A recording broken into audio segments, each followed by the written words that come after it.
Fotogeenia 2012 oleme tulnud siia Tamroni esitlusele ja oleme leidnud üles Tamroni ühe võib-olla oodatuima objekti, milleks on 70–200 mm avaga 2,8.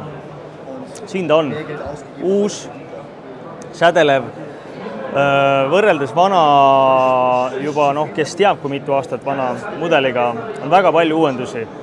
Esiteks on tegemist siis stabilisaatoriga varustatud isendiga.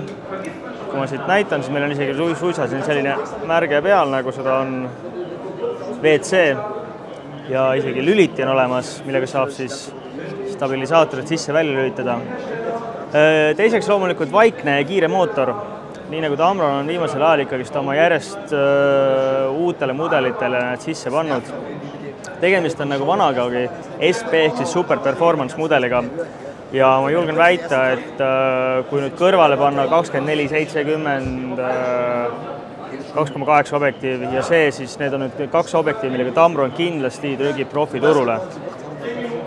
Aga vanaga veel võrdluseks, oluliselt raskem, kui vana oli seal kusagil 1100–1200 grammi, siis antud juhul on peaaegu 1,5 kilo kaaluva klaasi ja rauatükiga. Lähim tervestamiskaugus. Eelmisel mudelil 95 cm, siin läheb juba 1,3 meetri peale. Võib-olla väike tagasiminek, aga ilmselt sellel on ka mingid põhjused. Esimese katsumisega loomulikult, ega siin asi, mis silma hakkab, või keegi mitte silma, vaid kätte, on see, et suumirõngas. Objektiiv küll ei muutu pikkuselt, aga suumirõngas on tavatult raske ja kohe päris tõsiselt raske.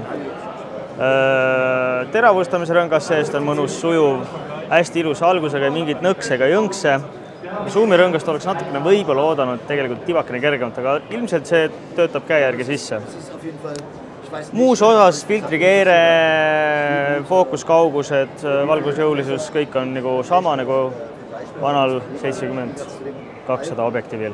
Et selle objektiivi näol rõhutan on tegemist siis prototüüpversiooniga. Me ei saanud kahjuks temaga pilte teha, meil ei lubatud mälukaarti kasutada ega midagi. Ja mida ma võin öelda? Praegu proovimise järgi autofookus on tõesti kiire, väga kiire. Ja